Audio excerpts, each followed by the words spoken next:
stdio.h ఇది ఎప్పుడు అదే ఉంటుంది. ఏ ప్రోగ్రామ్ అయినా ఇదే రాస్తారు. తర్వాత డాష్ ఇంటూ folio.h అదేంటి io.h folio.h. ఇక్కడ కొన్ని మిస్టేక్స్ వస్తాయి మీరు చెప్పాలి. ఓకే ఏదైనా స్పెల్లింగ్ మిస్టేక్స్. నెక్స్ట్ ఏంటి నెక్స్ట్ లైన్ ఏంటి వాయిడ్ మెయిన్ అని రాయాలి. నేను బుక్ లో ఉన్న ప్రోగ్రామ్ రాస్తాను నాకు వచ్చు. కాకపోతే బుక్ లో ఎందుకు రాస్తా అంటే ఈ బుక్ లో ఉన్న ప్రోగ్రామ్ నేను ఫోటో తీసి పంపిస్తే మీరు చదువుకోవడానికి ఈజీగా ఉంటుంది. నేను చెప్పిన దాంట్లో కొన్ని మిస్టేక్స్ ఉంటాయి. రైటింగ్ లో మిస్టేక్స్ ఉంటాయి అర్థం కావు. అవన్నీ మీకు కామన్ ఉండడానికి ఏం చేయాలి ఫోటో తీసి పంపిస్తాను. ఓకే ప్రజెంట్ బుక్ లో ఉన్నట్టు చూసి రాస్తాను. ఏం రాయాలి ఇప్పుడు మనకి రాసిందే తప్పు రాసింది పెద్ద సరే. ఇప్పుడు ఇక్కడ ఏం తీసుకోవాలి క్యార్ తీసుకోవాలి. ఎందుకు ఏదైనా ఈవెన్ క్యారెక్టర్ అంటున్నాడు. క్యారెక్టర్ అంటే మనకి ఏం గుర్తురావాలి క్యార్ అనే కీవర్డ్ గుర్తురావాలి. కీవర్డ్ లేదా token. Okay char c character c. Okay ఆ ఇచ్చిన క్యారెక్టర్ మనం ఏం చేయాలి ఓవెల్ కాన్సోనెంట్ చెప్పాలి. మీకు ఓవెల్ కాన్సోనెంట్స్ ఏవో తెలవాలి. ఫస్ట్ ఓవెల్స్ ఏంటి ఇంగ్లీష్లో vowels A E I O U ఇవి vowels. Other than this all the other characters are consonants. Okay ఇవి ఓవెల్స్ అయితే మిగతా ఏంటి B C D E F G H పోద్ది J K L M N O పోద్ది P Q R S T U పోద్ది P L X Y Z. ఇవన్నీ ఏమవుతాయి consonants అవుతాయి. ఈ ఓవెల్స్ అయితే ఇవన్నీ ఏమవుతాయి కాన్సోనెంట్స్ అవుతాయి. ఓకే ఇది గుర్తురావాలి. మీకు తెలిస్తేనే రాయగలుగుతారు అన్నట్టు. ఏదైనా సరే ప్రోగ్రామ్ రాయాలంటే before that you should know what you are actually going to write. అంటే మీకు ఏం రాయాలో మీకు అర్థం అవ్వాలి లేదా ఏం రాయబోతున్నారో మీకు తెలవాలి. అర్థమవుతుందా ఓవెల్స్ అంటే తెలవాలి. ఓవెల్స్ తెలిసిన అనుకోండి సింపుల్ ప్రోగ్రామ్ రాసేయచ్చు. మరి ఓవెలా కాదా అంటే ఫస్ట్ ఏం చేయాలి క్యారెక్టర్ తీసుకోవాలి. అడగాలి కదా అడగాలి అంటే ఏం చేయాలి should write print enter character ఇంకా సింపుల్ గా రాస్తున్నాను to find enter character to find for vowel or consonant. Okay vowel or consonant కావాలా ఏదో అని తెలుసుకోవడానికి ఒక క్యారెక్టర్ ఎంటర్ చేయమని అడుగుతున్నారు. అడిగిన తర్వాత మనం తీసుకోవాలి కదా. తీసుకోవాలని ఏం చేయాలి ఎప్పుడు కూడా ఫంక్షన్ ఏది గుర్తురావాలి స్కానర్ గుర్తురావాలి. ఓకే ప్రింట్ఎఫ్ కి అపాయింట్ స్కానర్ ఇప్పుడు తీసుకునేది ఏందమ్మా క్యారెక్టర్ కదా. క్యారెక్టర్ కాదు దాన్ని ఏం చేయాలి దేంట్లో స్టోర్ చేయాలి ఏ ఫార్మాట్ లో స్టోర్ చేయాలి ఇంటీజర్ ఫార్మాట్ లోనా క్యారెక్టర్ ఫార్మాట్ లోనా క్యారెక్టర్ ఫార్మాట్ అంటే మనకి ఏమొస్తుంది పర్సెంటేజ్ సి వస్తుంది. Percentage C is the format specified for taking characters అంటే స్టోరింగ్ క్యారెక్టర్ స్టోర్ చేయాలంటే పర్సెంటేజ్ ఫార్మాట్ ఏది పర్సెంటేజ్ స్పెసిఫైర్ ఏది అంటే పర్సెంటేజ్ సి. మరి ఈ పర్సెంటేజ్ సి లో దేంట్లో స్టోర్ చేస్తున్నాము ఇక్కడ కన్ఫ్యూజ్ అవుతారు ఈసీ కన్ఫ్యూజ్ అవుతారు కాబట్టి మీకోసం దీన్ని ఏం చేస్తాను అంటే సిహెచ్ చేస్తాం. ఓకే ఇప్పుడు దీనిలో దేంట్లో స్టోర్ చేయాలి సిహెచ్ లో స్టోర్ చేయాలి. ఇలాగ ప్రోగ్రామ్ లాగే ఉంది చూడండి. ఆడ నెంబర్ తీసుకున్నాము ఇప్పుడు క్యారెక్టర్ తీసుకున్నాం. నెంబర్ తీసుకున్నప్పుడు ఏముంటుంది ఇంటూ ఉంటుంది. ఆడ నెంబర్ కాబట్టి ఎన్యూఎం రాస్తుంది. క్యారెక్టర్ కాబట్టి సిహెచ్ రాసుకుంటాం. ఇక్కడ పర్సెంటేజ్ డి బదులు పర్సెంటేజ్ సి వచ్చింది. ఇక్కడ పర్సెంటేజ్ అదేది యాంపర్సెంట్ సిహెచ్ ఎందుకు వచ్చింది ఇప్పుడు సిహెచ్ కాబట్టి అక్కడ ఏమొచ్చింది నెంబర్ కాబట్టి యాంపర్సెంట్ ఎన్యూఎం రాసింది. ఇప్పుడు మనం తీసుకున్న నెంబర్ దేంట్లో ఏవై ఉండాలి ఏ కానీ ఈ కానీ ఐ కానీ ఓ కానీ యూ కానీ అవ్వాలి. అయినప్పుడు అది ఏమవ్వాలి అది ఓవెల్ అవుతుంది. లేకపోతే ఏమవుతుంది కాన్సోనెంట్ అవుతుంది. మనం దీనికోసం ఏం వాడాలి మనకి అది చెప్పింది ప్రోగ్రామ్ అని చెప్పింది ఇఫ్ ఎల్స్ స్టేట్మెంట్ వాడరా బాబు అని చెప్పింది. ఇఫ్ ఎల్స్ స్టేట్మెంట్ గురించి మీకు తెలవాలి. ఇఫ్ ఎల్స్ స్టేట్మెంట్ సింటాక్స్ తెలవాలి తర్వాత దాన్ని ఎట్లా వాడాలో తెలవాలి. ఓకే మీకు తెలుసు ఆల్రెడీ. ఇఫ్ ఏం రాయాలి first character C H double equal to compare equality check చేయాలంటే వాడే సింబల్స్ ఏంటి అంటే డబల్ ఈక్వల్ టు. అర్థమవుతుందా ఈ సింపుల్ ఈక్వల్ టు ఏమవుతుంది ఇది అసైన్మెంట్ స్టేట్మెంట్ అవుతుంది. అసైన్ చేయడానికి వస్తుంది. ఇదేంటి ఈక్వాలిటీ చెక్ చేయడానికి ఈక్వాలిటీ చెకింగ్ కోసం వాడే సింబల్స్ రెండు సింబల్స్ వాడాలి సి ప్రోగ్రామ్. మామూలు మ్యాథమెటిక్స్ లో మనం ఏం చేస్తాం దాన్ని మామూలు మ్యాథమెటిక్స్ లో అయితే equal to simple equal to అంటే ఈక్వాలిటీ చెక్ చేయడానికి వాడాలి. కానీ సి ప్రోగ్రామ్ లో డబల్ ఈక్వల్ టు సింబల్ వాడాలి అది మీకు తెలియాలి. ఓకే ఇప్పుడు రాసేటప్పుడు సిహెచ్ డబల్ ఈక్వల్ టు దేని కావాలి ఈక్వల్ టు ఏ కి గాని ఈ కి కానీ ఐకి కానీ ఓకి కానీ యూకి కానీ అవ్వాలి. అన్నింటినీ ఒకటేసారి చెక్ చేయాలంటే we need to use a operators వాడాలి? లాజికల్ ఆపరేటర్స్ వాడాలి. లాజికల్ ఆపరేటర్ సింబల్ ఏంటది? ఆర్ సింబల్ వాడాలి. ఏ కానీ ఈ కానీ దాని అంటున్నారు. కానీ అంటే ఇంగ్లీష్ లో ఆర్ అనే వర్డ్. ఆర్ అనే వర్డ్ వాడతాం. ఆర్ అనేది ఆపరేటర్. ఆర్ అనే ఒక ఆపరేటర్ ఉంది. ఆ ఆపరేటర్ ఇది లాజికల్ ఆపరేటర్. ఆ లాజికల్ ఆపరేటర్ సింబల్ ఏంటి అంటే ఇది పైప్ అంటుంది. Pipe symbol. ఓకే, ఇక్కడ రాస్తే దీన్ని ఏమంటే పైప్ అంటుంది. ఈ రెండు పైపులు రాస్తే అది ఏమవుతుందంటే ఆర్.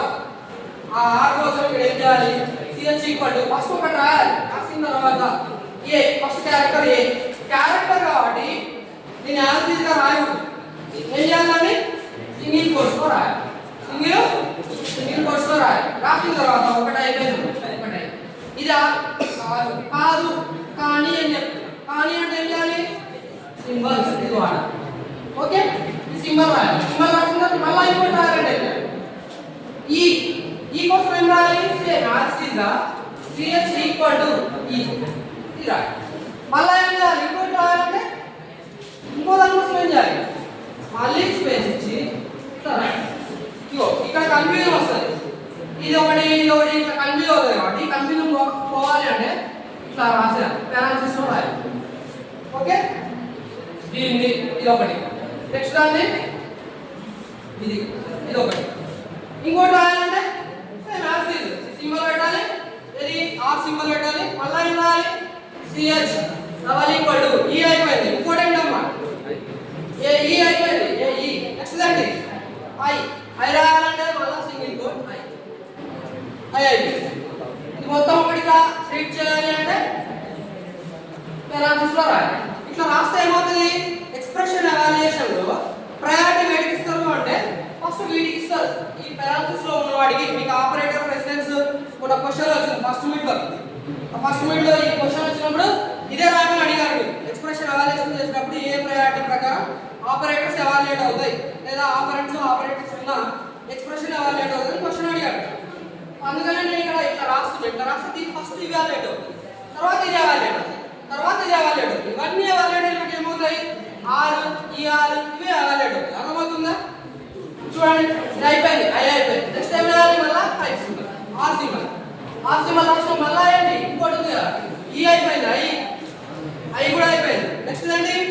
ఓ కూడా ఏం రాయాలి? సింగిల్ కోట్ లో రాయాలి. ఓ కూడా అయిపోయింది. నెక్స్ట్ ఏంటి? ఓ అయిపోయింది. ఓ తర్వాత యు వాడి మళ్ళీ ఈ సింబల్ రాసి ఆర్ సింబల్ రాసి సిహెచ్ ఈక్వల్ టు ఏం రాయాలి? యు రాయాలి. ఇప్పుడు ఇది మొత్తం ఒకటిగా ట్రీట్ చేయాలి. ఇది అయిపోయింది. ఇక్కడ చూడండి, ఈ ఇఫ్ ఇక్కడ స్టార్ట్ అయింది, ఎండ్ కూడా చేయాలి. మర్చిపోతారు చాలా. ఇప్పుడు ఏం చేయాలి? మీకు ఎట్లా ఉండాలి అంటే చెక్ చేసుకున్నప్పుడు ఇదంతా ఒకటి, ఇదంతా ఒకటి, ఇదంతా ఒకటి, ఇదంతా ఒకటి, ఇదంతా ఒకటి, ఇది ఆ రెండు అక్కడ లాస్ట్ పక్కన ఉన్నది ఈ లాస్ట్ సమానంగా ఉండాలి. అంటే అది ఓపెన్ చేసింది, ఇది క్లోజ్ చేసింది. ఇదంతా ఒకసారి ఎక్స్ప్రెషన్ లో రాయాలి. ఇప్పుడు ఇది ఏం చేస్తుంది? మీరు ఎంటర్ చేసిన క్యారెక్టర్ సిహెచ్ అనుకుంటే ఆ సిహెచ్ లో ఏ ఉందా, ఈ ఉందా, ఐ ఉందా, ఓ ఉందా, యు ఉందా చెక్ చేస్తుంది. ఈ ఒక్క దాంట్లో ఏ ఒకటి ఉన్నా కూడా ఈ ఎక్స్ప్రెషన్ ఏమవుతుంది అంటే ట్రూ అవుతుంది. ట్రూ అయినప్పుడు రిజల్ట్ ఏమొస్తుంది? 1 వస్తుంది. ఇఫ్ ఆఫ్ 1 అంటే ఏంటి? లోపల ఉన్న నెక్స్ట్ లైన్ ఎగ్జిక్యూట్ అవుతుంది. ఇఫ్ లో ఫస్ట్ లైన్ ఎగ్జిక్యూట్ అవుతుంది. ఇఫ్ బ్లాక్ లో ఉన్న ట్రూ స్టేట్మెంట్స్ ఎగ్జిక్యూట్ అవుతుంది. True black of statements execute అవుతుంది. ఆ ట్రూ బ్లాక్ ఆఫ్ స్టేట్మెంట్స్ రాయాలి అంటే ఏం చేయాలి? కిందనే రాయాలి. ఏం రాయాలి? మనం ప్రింట్ ఎంటర్డ్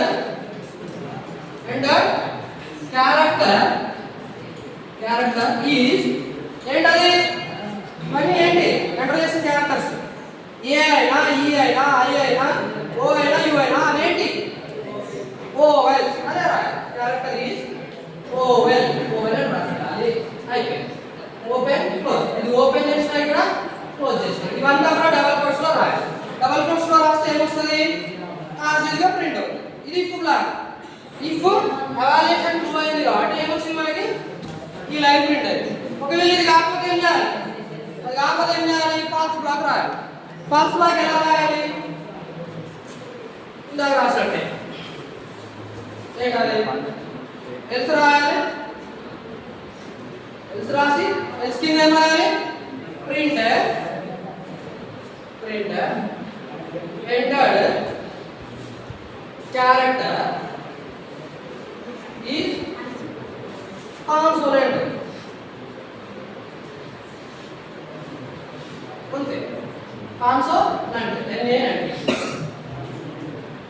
ఇక్కడ మీరు ఎంటర్ చేయాల్సింది ఏంటి ఒకటి గుర్తుపెట్టుకోండి మీరు ఎంటర్ చేయాల్సింది క్యారెక్టర్స్ మాత్రమే అంటే A to Z మాత్రమే ఎంటర్ చేయాలి మీరు ఇష్టమైన ఎంటర్ చేసేవాళ్ళండి ఈ ప్రోగ్రామ్ లో కాన్సోనెంట్ క్యారెక్టర్ నాకు తెలియదు అర్థమవుతుందా సపోజ్ నేను చెప్పేది ఏంటంటే మీరు A to Z ఎంటర్ చేయకుండా క్వశ్చన్ మార్క్ డాట్ లేకపోతే స్పేస్ ట్యాబ్ అనుకోవచ్చు అవి కూడా క్యారెక్టర్స్ అవి ఎంటర్ చేసినప్పుడు ఏమవుతుందమ్మా బై డిఫాల్ట్ అది వస్తుంది కాన్సోనెంట్ అని వస్తుంది కాబట్టి మీరు ఇక్కడ రాసేటప్పుడు క్లియర్ గా రాయాలి enter a character between A to Z to find whether it is a consonant or vowel ఇట్లా రాస్తారు అంటే మీరు ఏ ఎంటర్ చేయాలో ఇక్కడ క్లియర్ గా చెప్పాలి A to Z మాత్రమే ఎంటర్ చేయి దాంట్లో ఈ ఓవెలో కాన్సోనెంట్ నేను చెప్తాను అని మీ ప్రోగ్రామ్ లో రాయాలి అర్థమవుతుందా ఇప్పుడు ఎగ్జిక్యూట్ చేసినప్పుడు ఎగ్జిక్యూషన్ ఎట్లా అవుతుంది ఫస్ట్ క్యారెక్టర్ CH డిక్లేర్ చేసాము తర్వాత మీరు ఎంటర్ చేయమని అడిగారు ఎంటర్ చేయమని అడిగినప్పుడు నేను చెప్తున్నా A to Z మాత్రమే ఎంటర్ చేయాలి ఇక్కడ కూడా అదే రాయాలి enter a character between A to Z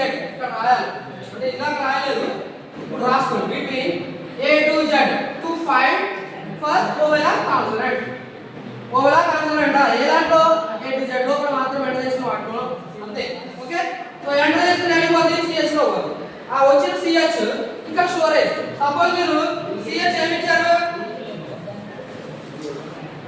అవి అవుట్పుట్ చూడండి అవుట్పుట్ లో ఫస్ట్ లైన్ ఏం ప్రింట్ అవుతుంది ఇదిగో ఇదంతా కూడా సపోజ్ ఇది ఇక్కడ ఈ డబుల్ కోట్స్ లో ఉన్నది x అనుకుంటే యాజ్ ఈజ్ గా x ప్రింట్ అవుతుంది x ప్రింట్ అయ్యి తర్వాత ఏమవుతుంది బ్లింక్ అవుతా ఉంటుంది బ్లింక్ అయినప్పుడు మీరు ఏం చేయాలి you should understand how to enter a input what is the input that you are going to enter now అంటే సపోజ్ ఏ కాదు ఈ అనుకుందాం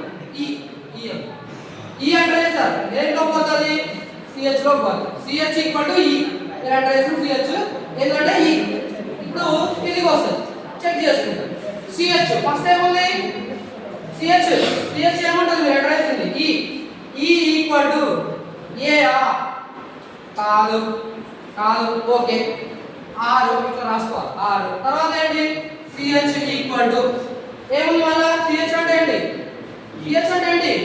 చెప్పా కదా ఈ అని ఈ ఈక్వల్ టు నెక్స్ట్ దాంట్లో ఏముంది సింగిల్ కోట్ ఇదిగో ఇక్కడ కొటేషన్ సింగిల్ కోట్స్ లోనే వస్తాయి మీరు ఇక్కడ ఎంటర్ చేసిన క్యారెక్టర్ కాబట్టి అది సింగిల్ కోట్ లోనే తీసుకుంటది ఎంటర్ చేసిన క్యారెక్టర్ కూడా మీరు ఎంటర్ చేసిన ఈ నార్మల్ గా మీరు ఈ అని ఎంటర్ చేసినా కూడా అది సింగిల్ కోట్ ఈ లోనే స్టోర్ అవుతుంది సింగిల్ కోట్ ఈ ఫార్మాట్ లో స్టోర్ అవుతుంది ఆ సింగిల్ కోట్ ఈ ఈక్వల్ టు సింగిల్ కోట్ ఏనా కాదు కదా కాదు సింగిల్ కోట్ ఈ మళ్ళీ సింగిల్ కోట్ ఈ కి ఈక్వల్ అవును అయినా కూడా నెక్స్ట్ చెక్ చేస్తుంది నెక్స్ట్ చెక్ చేస్తే ఏముంది ఇది ఉంది 6 దాంట్లో ఏం చేస్తుంది సింగిల్ కోట్ ఈ ఈక్వల్ టు నెక్స్ట్ ఏముందమ్మా ఐ ఉంది ఐ ఇది అంతా రాసుకున్నది అన్నట్టు తర్వాత వాల్యుయేషన్ చేస్తుంది అర్థమవుతుందా మళ్ళా 6 ఉంది సింగిల్ కోట్ ఈ ఈక్వల్ టు ఏముందా ఓ ఉంది మళ్ళా ఇది రాసుకుంటది సింగిల్ కోట్ ఈ ఈక్వల్ టు యు ఇది అయిపోయింది ఇదంతా ఒక ఎక్స్ప్రెషన్ లాగా ఉంది ఎక్కడ ఉన్నది ఈ ఫార్ దాంట్లో ఉంది ఇది ఫస్ట్ ఫాల్స్ అంటే ఏమొస్తుంది ఇక్కడ మీకు ఫాల్స్ అంటే 0 వస్తుంది రిజల్ట్ లో ఈక్వల్ కాదు కాబట్టి 0 వస్తుంది ఈక్వల్ అయితే ఏమొస్తుంది 1 వస్తుంది ఇది ఈక్వల్ కాదు కాబట్టి 0 వస్తుంది ఇది ఈక్వల్ కాదు 0 వస్తుంది ఇది ఈక్వల్ 0 వస్తుంది అన్ని ఏమొచ్చాయి ఇక్కడ ఈ ఫార్ 0 ఆర్ 1 ఆర్ మళ్ళా ఏమొచ్చింది if ఓకే if 0 r ఈ ఆపరేటర్ సింబల్ r 1 మళ్ళా r మళ్ళా ఏముంది 0 ఉంది మళ్ళా r ఏముంటది 0 ఒకటి 2 3 4 ఇంకోటి ఉంది ఇంకో క్యారెక్టర్ కూడా ఉంది కాబట్టి అది కూడా అదేమొచ్చింది రిజల్ట్ అది కూడా 0 నే వచ్చింది ఇవన్నీ వచ్చినాక ఇప్పుడు ఏమవుతుంది 0 1 ఏమొస్తుంది రిజల్ట్ 0 r 1 రిజల్ట్ ఏమొస్తుందమ్మా 1 r 0 ఏమొస్తుంది రిజల్ట్ 1 వస్తుంది 1 r ఇది అయిపోయింది 0 1 1 వచ్చింది 1 0 ఏమొస్తుంది 1 వస్తుంది 1 0 1 వస్తుంది 1 0 ఏమొస్తుంది 1 వస్తుంది రిజల్ట్ మొత్తానికి ఏమొచ్చింది 1 వచ్చింది ఇఫ్ ఆఫ్ 1 అంటే ట్రూ బ్లాక్ స్టేట్మెంట్ ఎగ్జిక్యూట్ అవ్వాలి ట్రూ బ్లాక్ ఏముందమ్మా print entered character is vowel అని వచ్చింది సపోజ్ మీరు ఎంటర్ చేసిన క్యారెక్టర్ ఈ కాకుండా ఎఫ్ ఎంటర్ చేశారు అనుకుందాం ఎఫ్ ఎంటర్ చేస్తే ఏమవుతుంది ఇక్కడ ఎఫ్ స్టోర్ అవుతుంది ఈ ప్లేస్ లో ఎఫ్ స్టోర్ అవుతుంది ఫస్ట్ క్యారెక్టర్ ఫస్ట్ దాంట్లో ఎఫ్ వస్తుంది అన్ని చోట్ల ఎఫ్ వస్తుంది చూసుకోండి ఎఫ్ ఈక్వల్ టు ఏనా కాదు 0 వచ్చింది ఎఫ్ ఈక్వల్ టు ఈనా కాదు 0 వచ్చింది ఎఫ్ ఈక్వల్ టు ఐయా కాదు ఎఫ్ ఈక్వల్ టు ఓనా కాదు ఎఫ్ ఈక్వల్ టు యూనా కాదు అన్ని ఏమొస్తాయి అన్ని కూడా ఇక్కడ 1 ప్లస్ లో ఏమొస్తాయి 0 వస్తాయి 0 ఆర్ 0 0 ఆర్ 0 0 ఆర్ 0 0 ఆర్ 0 ఐదు జీరోలు ఉన్నాయి అన్ని జీరోలు ఉన్నప్పుడు రిజల్ట్ ఏమొస్తుంది మనకి 0 వస్తుంది ఇఫ్ ఆఫ్ 0 అంటే ఏమొస్తుంది false block statement execute false block లో ఏముంది చూడండి ఫాల్స్ బ్లాక్ అంటే ఎస్ తర్వాత దీంట్లో ఏముంది ఎంటర్డ్ క్యారెక్టర్ ఇస్ కాన్సోనెంట్ అని అర్థమవుతుందా సో కాన్సోనెంట్ అని వస్తుంది సపోజ్ మీరు నేను ఇందా చెప్పినట్టు ఏ టు జెడ్ కాకుండా ఇంకేదైనా ఎంటర్ చేయండి ఎంటర్ చేస్తే ఏమొస్తుందమ్మా ఓవెల్కి అయితే కాదు కాన్సోనెంట్ అని వచ్చేస్తుంది డైరెక్ట్ కాబట్టి జాగ్రత్తగా ఎంటర్ చేయాలి ఏ టు జెడ్ మాత్రమే ఎంటర్ చేయాలి అర్థమైంది కదా so this is the program to find whether given character entered is vowel or consonant using if else మీకు కేస్ స్టేట్మెంట్ తో కూడా స్విచ్ కేస్ తో కూడా చెప్పాను నార్మల్గా క్లాస్లో అది గుర్తుపెట్టుకోండి ఓకేనా ఇది ఎక్కువ తెలుసుకోండి ఈ ప్రోగ్రామ్ కూడా అడిగే స్కోప్ ఎక్కువగా ఉంది ఓకేనా